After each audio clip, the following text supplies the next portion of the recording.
World war 2 की भारी तबाही के बाद जब ग्रेट ब्रिटेन की सुप्रीमेसी कमजोर पड़ जाती है तो दो शक्तियां उभर कर दुनिया के सामने आती है। ये थी यूएसए और यूएसएसआर। लोगों को अब ऐसा लग रहा था कि शायद अब दुनिया में शांति कायम होगी और युद्धों से मुक्ति मिलेगी, लेकिन ये बात यूएसए और यूएसएसआर को रास नहीं आ रही थी।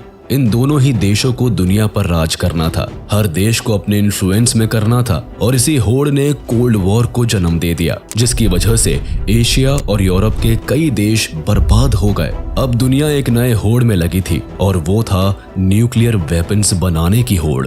जहां एक तरफ यूएसएसआर और दूसरी तरफ यूएसए दोनों ही अलायंसेस बनाने में लगे हुए थे, वहीं दूसरी तरफ दुनिया के दूसरे लीडर्स इन दोनों में से किसी एक का हाथ पकड़कर खुद न्यूक्लियर पावर बनने के ख्वाब बुनने लगे। इसी कोल्ड वॉर के दौरान 1962 में हुआ क्यूबन मिसाइल क्राइसिस, जिसने दुनिया को थर्ड वर्ल्ड वॉर की एज पर लाकर खड़ा कर दिया था। अक्टूबर 1962 को यूएस नेवी वॉरशिप को कैरेबियन सी में सोवियत यूनियन की सबमरीन का पता चलता है, जो कि क्यूबा को सपोर्ट करने वहां पहुंचती है। इन सबमरीन में न्यूक्लियर वेपन्स होते हैं। इसी दिन अमेरिकन नेवी वॉरशिप यूएसएसआर की B-59 सबमरीन को लोकेट करती है और उस पर सिग्नलिंग डेप्थ चार्जेस से अटैक करना शुरू कर देती है। इससे सबमरीन का मॉस्को से कम्युनिकेशन लॉस्ट हो जाता है और रेडियो सिग्नल भी बंद हो जाते हैं। कमांडर को लगता है कि वो अंडर अटैक है। इन ऑफिसर्स को ये ऑर्डर था कि अगर किसी भी स्थिति में कनेक्शन मॉस्को से टूट जाए तो वो तुरंत मौके की गंभीरता भांपते हुए मिसाइल्स छोड़ सकते हैं। इतनी टेंस कंडीशन में वो अपनी अथॉरिटी का इस्तेमाल करके न्यूक्लियर अटैक लॉन्च करने का मन बना लेते हैं और यही वह ऐतिहासिक मोमेंट होता है जब दुनिया न्यूक्लियर वॉर के सबसे करीब होती है। उनका बस एक एक्शन अमेरिका को नक्शे से मिटा सकता है। दुनिया की नजरें वॉर से जुड़ी हर बुलेटिन पर होती है और लोग इसी डर में होते हैं कि शायद सिर्फ एक बटन के पुश से ये उनकी जिंदगी का आखिरी दिन बन सकता है। इतिहास के इस खौफनाक टाइम को क्यूबन मिसाइल क्राइसिस कहा जाता है, लेकिन सवाल ये उठता है कि इन दोनों देशों के बीच ऐसा क्या होता है कि सिचुएशन न्यूक्लियर वॉर तक पहुंच जाती है। वर्ल्ड वॉर 2 में एक साथ लड़ने वाले ये दो देश आखिर क्यों और कैसे एक दूसरे के खिलाफ न्यूक्लियर वॉर में शामिल हो जाते हैं? इस सब का क्यूबा से क्या लेना देना होता है और इस वॉर के आखिर में क्या होता है? You may not appreciate how close the world came to nuclear war in 1962. In the American history, we present Cuban Missile Crisis as the clash of the superpowers and changing balance of power. This government, as promised, has maintained the closest surveillance of the Soviet military buildup on the island of Cuba.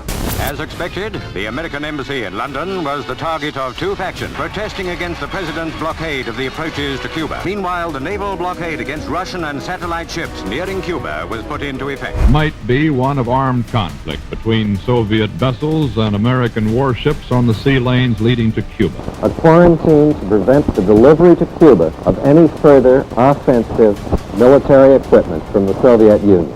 इस कहानी की शुरुआत होती है 1945 के बाद से।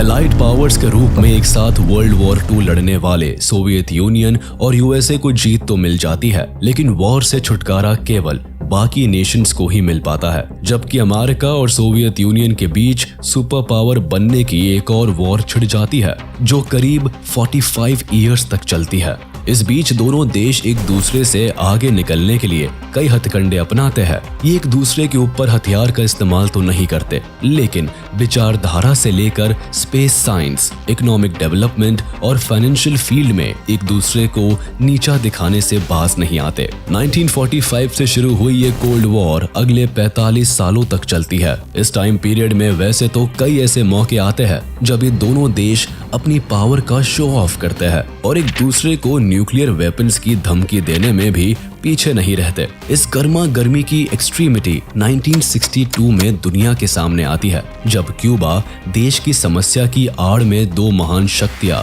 Power का कंट्रोल अपने हाथ में लेने की कोशिश करती है और इसी खींचातान में ह्यूमन सिविलाइजेशन का एग्जिस्टेंस खतरे में पड़ जाता है। 1960 आते आते दोनों ही नेशंस इतने पावरफुल हो जाते हैं कि ये आर्म्स, वेपन्स और न्यूक्लियर पावर की ताकत से एक दूसरे को डोमिनेट करने के मौके की तलाश में रहते हैं और दोनों को ये मौका क्यूबन मिसाइल क्राइसिस की शक्ल में मिलता है।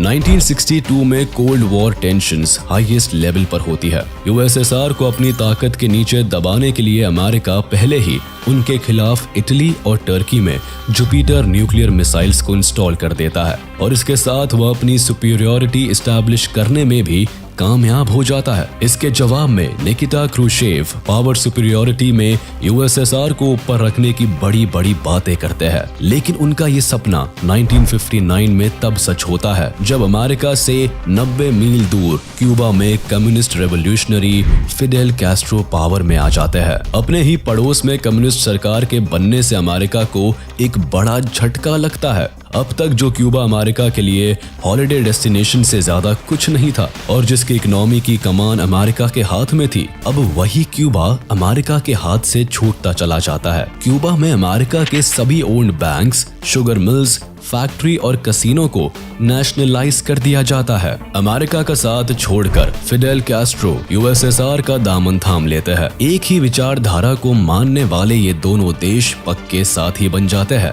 फिडेल कैस्ट्रो क्यूबा की प्रोटेक्शन के लिए अमेरिका के बजाय यूएसएसआर से हाथ मिलाते हैं। 1961 में जॉन एफ कैनेडी जब अमेरिका के प्रेसिडेंट बनते हैं तो उनके ऊपर क्यूबन प्रॉब्लम को सुलझाने का एक बड़ा प्रेशर होता है। इसीलिए अप्रैल 1961 में वो बे ऑफ पिग्स इन्वेजन को मंजूरी देते हैं। 1400 CIA trained Cuban exiles Fidel Castro की सरकार गिराने के मकसद से क्यूबा में घुसते हैं, लेकिन ये मिशन अमेरिका के लिए बहुत बड़ा डिजास्टर बन जाता है। 3 दिन के अंदर ही ये जंग फिडेल कैस्ट्रो जीत जाते हैं और जॉन एफ कैनेडी की प्रेसिडेंसी के लिए बे ऑफ पिग्स इन्वेजन एक काला धब्बा बनकर रह जाता है। क्यूबा की जीत यूएसएसआर के लिए भी जरूरी होती है।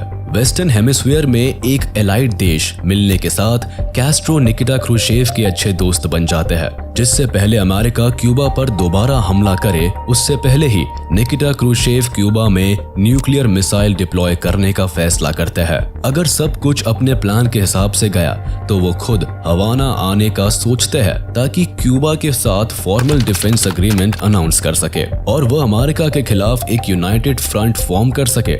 1962 में मिसाइल की डिप्लॉयमेंट को कंप्लीट सीक्रेट रखते हुए यूएस इंटेलिजेंस की नाक के नीचे से इस ग्रेट मिसाइल गैम्बल को खेलने में सोवियत यूनियन सक्सेसफुल रहता है। उसकी नजर में वो अमेरिका को ईंट का जवाब पत्थर से देता है। अब अमेरिका समझ सकता था कि पड़ोसी देश से ही न्यूक्लियर मिसाइल्स खुद के देश की तरफ पॉइंटेड होने पर कैसा लगता है। क्यूबा यूएसए के साउथ ईस्ट हिस्से में मौजूद एक छोटा सा आइलैंड है। स्ट्रेटेजिकली अमेरिका के लिए इंपॉर्टेंट होने के नाते 1898 में अमेरिका के समर्थन से इसे स्पेन से इंडिपेंडेंस मिलती है, लेकिन इस आजादी का जश्न उनके हिस्से नहीं आ पाता। 1898 से 1902 तक क्यूबा पर यूएस मिलिट्री रूल चलता है। तब कहीं जाकर 1902 में क्यूबा ऑफिशियली आजाद हो जाता है। इस देश को रिपब्लिक ऑफ क्यूबा के तौर पर रिकॉग्निशन मिलती है, लेकिन यूएसए का क्यूबा से मोह खत्म नहीं होता। आजादी के बाद भी ये देश अमेरिका के लिए एक सैटेलाइट स्टेट बनकर रह जाता है। खुद क्यूबन कॉन्स्टिट्यूशन अमेरिका को क्यूबा की फॉरेन पॉलिसीज में कई अधिकार देता है और इसका फायदा अमेरिका खूब उठाता है। इन हालातों के बीच क्यूबा इकोनॉमिक डेवलपमेंट पर तो फोकस करता है, लेकिन इनकी आजादी की उड़ान को धक्का तब लगता है जब 1934 में अमेरिका क्यूबा पर ट्रीटी ऑफ रिलेशन साइन कराकर कई रेस्ट्रिक्शंस लगा देता है। इस ट्रीटी के तहत क्यूबा को अमेरिकन नेवल स्टेशन बनाने के लिए जमीन देनी पड़ती है। साथ ही अपनी जमीन पर यूएस के सभी मिलिट्री एक्शंस को मंजूरी देनी पड़ती है। अब अमेरिका के पास क्यूबन गवर्नमेंट में इंटरफेयर करने की पावर आ जाती है। इसके अलावा क्यूबा पर यह भी रेस्ट्रिक्शन होती है कि वह किसी भी फॉरेन पावर को अपने देश में नेवल बेस बनाने की इजाजत नहीं दे सकते।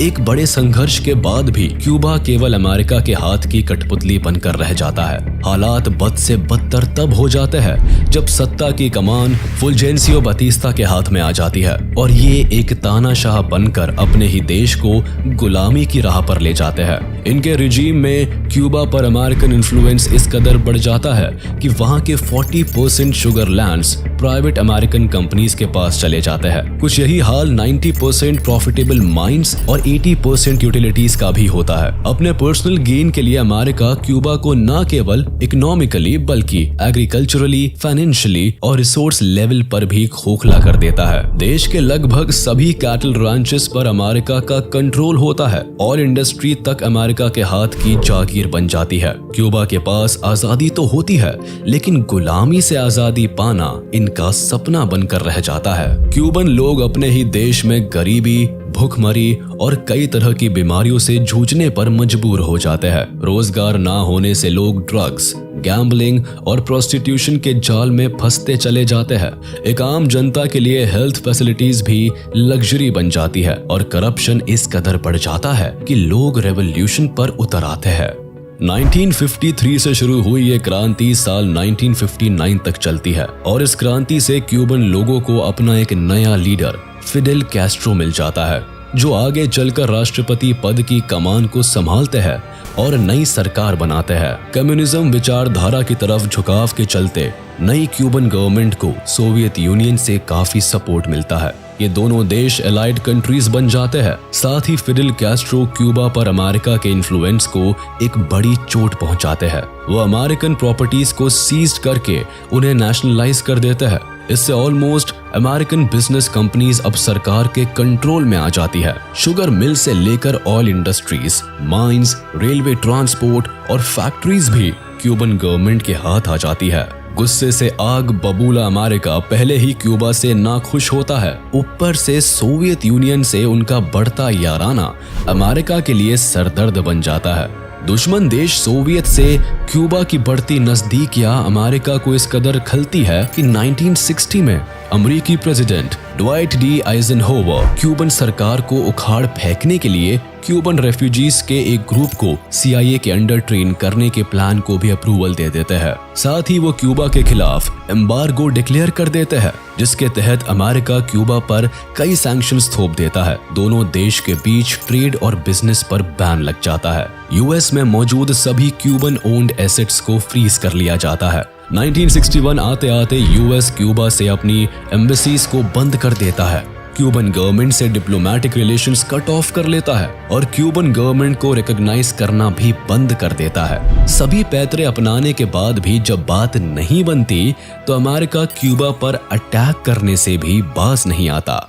1961 में जॉन एफ कैनेडी को अमेरिका का 35th प्रेसिडेंट बनने का मौका मिलता है और इनके सत्ता में आते ही CIA से ट्रेंड 1400 क्यूबन एग्जाइल्स क्यूबा पर अटैक करने के लिए तैयार हो जाते हैं। इनका काम फिडेल कैस्ट्रो की सरकार को गिराने का होता है, जिसके लिए ये क्यूबा के साउथ वेस्टर्न कोस्ट पे ऑफ पिग्स पर लैंड करते हैं। लेकिन वहां मौजूद लोकल फिशरमैन इन्हें पहचान लेते हैं और इन पर गोलियों की बौछार कर देते हैं। इससे क्यूबन मिलिट्री अलर्ट हो जाती है और रेबल्स पर अटैक कर देती है। रेबल्स को हारता देखकर अमेरिका अपने नाम को बचाने के लिए इन्वेजन से बैकआउट कर जाता है। फिडेल कैस्ट्रो इसका चार्ज अपने हाथों में ले लेते हैं और ये लड़ाई 3 दिन के अंदर ही खत्म हो जाती है। अमेरिका के इस फेल्ड मिशन को failed bay of pigs invasion का नाम दिया जाता है। अमेरिका की फॉरेन पॉलिसी के लिए ये एक बड़ा धब्बा बन जाता है। लेकिन इतनी बड़ी बेइज्जती के बाद भी अमेरिका चुप नहीं बैठता। नवंबर 1961 में क्यूबा से कम्युनिस्ट सरकार को हटाने के लिए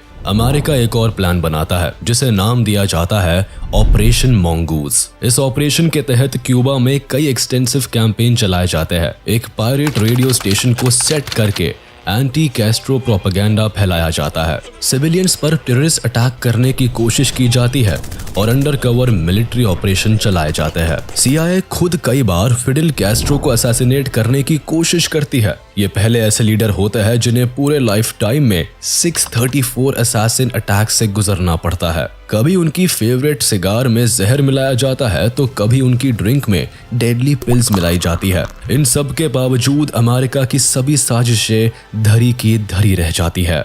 इसके बाद क्यूबा और सोवियत यूनियन की नजदीकियां और बढ़ जाती है। इसका नतीजा ये होता है कि 1962 में सोवियत यूनियन अपने एलाइड कंट्री की सुरक्षा के लिए क्यूबा में न्यूक्लियर मिसाइल्स तैनात कर देता है।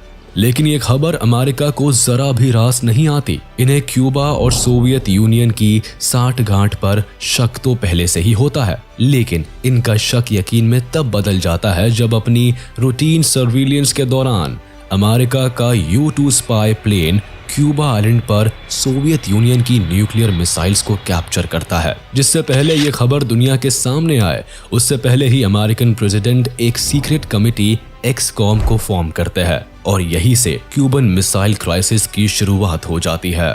क्यूबा में मिसाइल इंस्टॉलेशन होने के बाद अमेरिका को थ्रेट फील होने लगता है। उन्हें लगता है कि अगर वॉर की तैयारी नहीं की गई तो यूएसएसआर सब कुछ खत्म कर देगा। तब यूएसएसआर को जवाब देने के लिए ये अमेरिकन कमिटी कई प्लान्स डिस्कस करती है। हालांकि यूएस के सेक्रेटरी डिफेंस ये आइडिया भी प्रपोज करते हैं कि अमेरिका के पास सोवियत यूनियन से ज्यादा न्यूक्लियर वॉरहेड्स है, इसीलिए हमें कोई एक्शन लेने की जरूरत नहीं है। लेकिन political balance of power and अपनी सुपर पावर को स्टैब्लिश करने के लिए committee member best possible response suggest करते हैं। कुछ मेंबर सजेस्ट करते हैं कि फिडेल कैस्ट्रो पर डिप्लोमेटिक प्रेशर बनाकर उन्हें क्यूबा से मिसाइल हटाने के लिए प्रेशराइज किया जाना चाहिए, जबकि कुछ कमिटी मेंबर्स ये सजेशंस भी देते हैं कि हमें क्यूबा पर फुल इन्वेजन कर देना चाहिए। इसके अलावा कई मेंबर सजेस्ट करते हैं कि एयर स्ट्राइक से सभी न्यूक्लियर मिसाइल्स को तबाह कर देना चाहिए।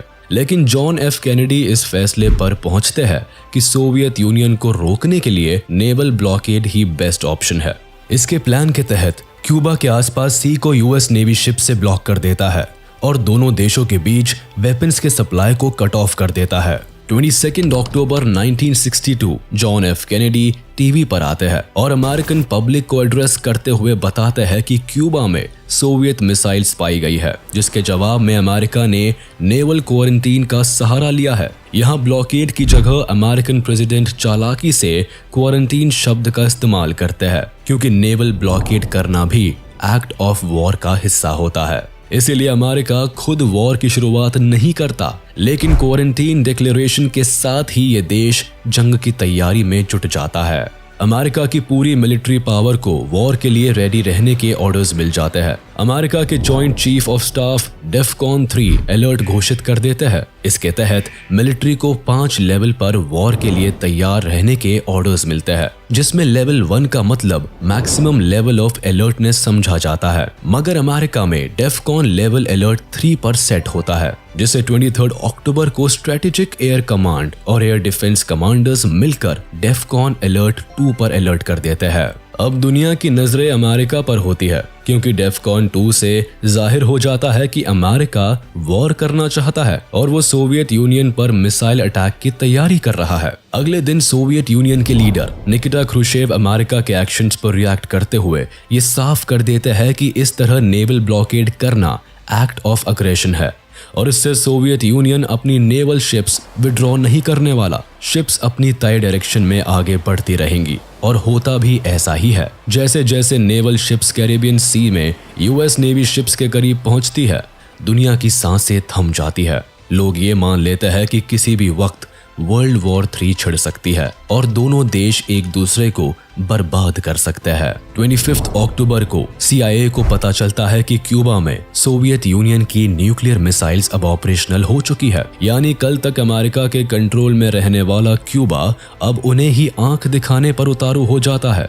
गुस्से में John F Kennedy nation security action memorandum NSAM 199 को इशू करते हैं, जिससे अमेरिकन न्यूक्लियर हथियारों को लोड कर स्ट्राइक के लिए तैयार कर दिया जाता है। 26 अक्टूबर को अमेरिका डिसाइड कर लेता है कि वह क्यूबा देश को इन्वेड करेगा। अमेरिकन प्रेसिडेंट ऑर्डर देते हैं कि क्रैश प्रोग्राम की तैयारी की जाए। इन्वेजन की खबर जब फिडेल कैस्ट्रो को मिलती है तो वो सोवियत लीडर निकिटा क्रुश्चेव को लेटर लिखकर बताते हैं कि अमेरिका अगले 24 से 72 घंटों के अंदर क्यूबा पर अटैक कर सकता है। ये हमले 2 तरह से हो सकते हैं। पहला तो वो लिमिटेड एयर स्ट्राइक कर सकते हैं और दूसरा क्यूबा पर फुल स्केल इन्वेजन भी हो सकता है। अगर ऐसा हुआ तो हमें क्यूबा को बचाने के लिए पहले ही न्यूक्लियर स्ट्राइक कर लेनी चाहिए, यानी सोवियत यूनियन और क्यूबा को पहले ही अमेरिका पर न्यूक्लियर बॉम्ब गिरा देना चाहिए। इसके साथ ही क्यूबन मिलिट्री को भी हाई अलर्ट पर रख दिया जाता है। उन्हें ऑर्डर्स दिए जाते हैं कि अगर कोई भी अमेरिकन प्लेन क्यूबन टेरिटरी में दिखाई दे तो उसे शूट डाउन कर दिया जाए।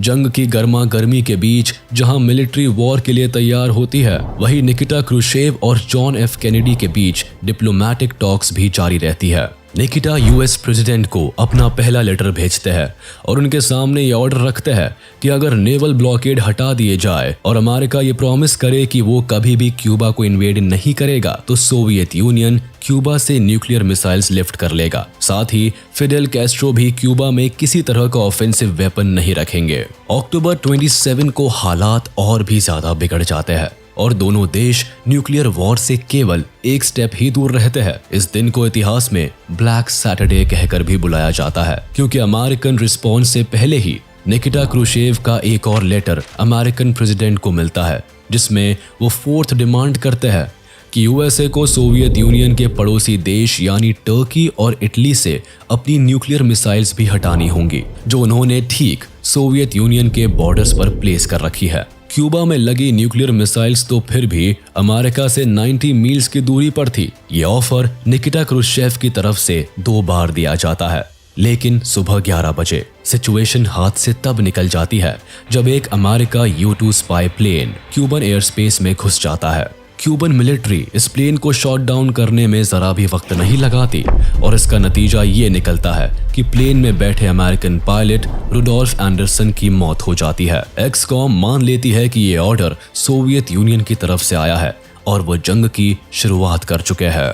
इसीलिए एक US navy worship Soviet union के B-59 सबमरीन पर अटैक कर देती है। जब शिप पर हमला होता है तब अमेरिका को जरा भी अंदाजा नहीं होता है कि उसमें न्यूक्लियर वेपन्स इंस्टॉल्ड है। अटैक की सिचुएशन में शिप अपना कम्युनिकेशन लॉस्ट कर जाता है और कैप्टन वैलेंटीन सवित्स्की अज्यूम कर लेते हैं कि दोनों देशों में वॉर स्टार्ट हो चुकी है। ऐसे में 2 ऑफिसर्स न्यूक्लियर वेपन्स को लॉन्च करने के लिए अपना अप्रूवल दे देते हैं, लेकिन थर्ड कमांडर वसीली आर्खिपोव समझदारी से काम लेते हैं। चीफ ऑफ स्टाफ होने के नाते वो न्यूक्लियर वेपन्स को लॉन्च करने की इजाजत नहीं देते। वो कमांडर्स को कन्विंस करते हैं कि इतनी जल्दी न्यूक्लियर वेपन यूज करने से न्यूक्लियर वॉर शुरू हो सकती है और ये पूरी दुनिया के लिए खतरनाक हो सकता है। वसीली आर्खिपोव की यही समझदारी एक बड़ी घटना को होने से टाल देती है।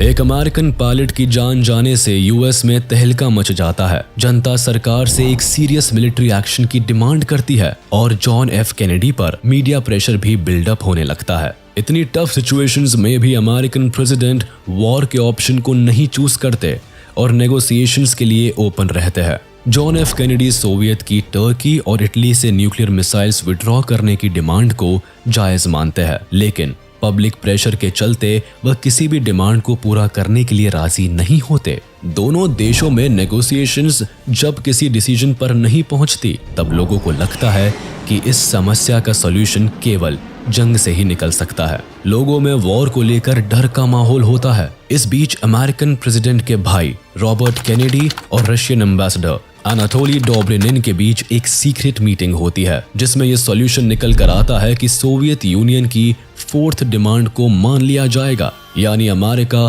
टर्की और इटली से अपने न्यूक्लियर मिसाइल्स हटा लेगा। लेकिन ये काम सीक्रेसी से किया जाएगा। इस डिमांड को कभी भी पब्लिकली डिक्लेयर नहीं किया जाएगा कि अमेरिका ने सोवियत की टर्म्स को एक्सेप्ट किया है। इस नेगोशिएशन से असल इम्पैक्ट निकिटा क्रुश्चेव की इमेज पर पड़ सकता था। उन्हें अपनी 4 डिमांड्स को पब्लिकली विड्रॉ करना पड़ता है। हालांकि सीक्रेटली उनकी डिमांड पूरी कर दी जाती है, लेकिन निकिटा क्रुश्चेव की इमेज खराब हो जाती है। फिर भी वो उस कॉम्प्रोमाइज को हरी झंडी दे देते हैं। अमेरिकन पब्लिक को यहाँ लगता है कि सोवियत यूनियन उनके सामने झुक गया है और निकिटा क्रुश्चेव एक लूजिंग लीडर है, लेकिन रियलिटी में वो एक ऐसे हीरो बनकर उभरते हैं जो अपनी इमेज को पीछे छोड़कर दुनिया को न्यूक्लियर वॉर से बचाते हैं। 28 अक्टूबर को सोवियत लीडर पब्लिकली क्यूबा से अपनी मिसाइल विड्रू करने के फैसले को एक्सेप्ट कर लेते हैं। रेडियो मॉस्को पर उनके मैसेज को ब्रॉडकास्ट किया जाता है, जिसमें वो साफ कहते नजर आते हैं कि सोवियत यूनियन ने अमेरिका की डिमांड्स को एक्सेप्ट कर लिया है और इसीलिए अब सोवियत यूनियन क्यूबा से अपनी न्यूक्लियर मिसाइल्स विड्रॉ करने के लिए रेडी है। इसी के साथ अमेरिका वादा करता है कि अब वह कभी भी क्यूबा देश पर अटैक नहीं करेगा। साथ ही नेवल ब्लॉकेड को भी हटा दिया जाता है और अमेरिका सीक्रेटली टर्की और इटली से न्यूक्लियर मिसाइल्स को भी रिमूव कर लेता है। लंबे समय तक ये सीक्रेट रिवील नहीं होता, लेकिन 25 साल बाद इस नेगोशिएशन को पब्लिकली रिवील किया जाता है। फ्यूचर में इस तरह की न्यूक्लियर वॉर सिचुएशन पैदा ना हो, इसके लिए भी 1963 में दोनों देश लिमिटेड न्यूक्लियर बैन ट्रीटी पर साइन करते हैं। दोनों देशों के बीच वॉर तो खत्म हो जाती है, लेकिन दोनों को गवर्नमेंट का ये फैसला बेहद ही बकवास लगता है। दुनिया को न्यूक्लियर वॉर से बचाने के बदले सोवियत लीडर को पब्लिक का एक्सट्रीम क्रिटिसिज्म झेलना पड़ता है। लोग उन्हें एज अ फेल्ड लीडर देखते हैं। ये मान लिया जाता है कि उनकी वजह से सोवियत यूनियन ने अमेरिका के सामने घुटने टेक दिए। इसका नतीजा ये होता है कि 2 साल बाद निकिटा क्रुश्चेव की सरकार को गिरा दिया जाता है। जॉन एफ कैनेडी का अंत भी काफी बुरा होता है, क्योंकि पब्लिक अमेरिकन प्रेसिडेंट के फैसले से इतनी खफा हो जाती है कि 1 साल बाद ही उनका असैसिनेशन कर दिया जाता है। पीस की चाहत रखने वाले क्यूबा क्राइसिस के दोनों हीरो को एंड में लोगों की नफरत का शिकार होना पड़ता है। लेकिन ये झुटलाया नहीं जा सकता कि इन दोनों लीडर्स की समझदारी के चलते ही दुनिया एक बड़े क्राइसिस से बच जाती है। इसी के साथ हम आपसे विदा लेते हैं। उम्मीद है आपको ये वीडियो जरूर पसंद आया होगा। आप इस वीडियो को अपने दोस्तों के साथ शेयर करना बिल्कुल भी ना भूलें। साथ ही इस चैनल को सब्सक्राइब जरूर कर दें।